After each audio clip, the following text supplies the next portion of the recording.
బీసీలకు 42% రిజర్వేషన్ల బిల్లులపై Telangana BJP reverse gear వేసింది. అయితే ఈ బిల్లు ఇప్పటికే శాసనసభలోను శాసన మండలిలో ఆమోదం పొందింది. ఇప్పటిదాకా విద్య, ఉద్యోగం, రాజకీయ అవకాశాల్లో బీసీలకు అమల్లో ఉన్న 29% రిజర్వేషన్లను 42% రిజర్వేషన్లు పెంచుతూ రేవంత్ సర్కార్ నిర్ణయం తీసుకుంది. దీనికోసం రాష్ట్ర వ్యాప్తంగా కులగణన నిర్వహించింది.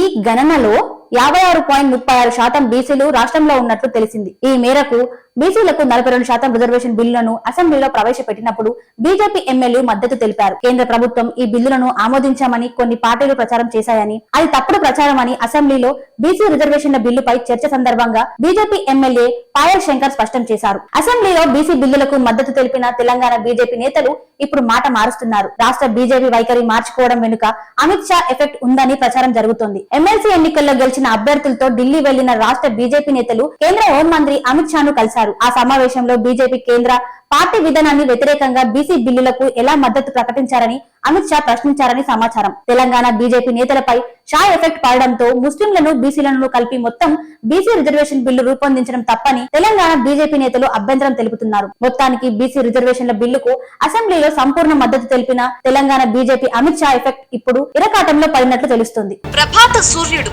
జాతీయ తెలుగు దినపత్రిక. ప్రతి అక్షరం నిజం వైపు. నిజం దాగదు, వార్త ఆగదు.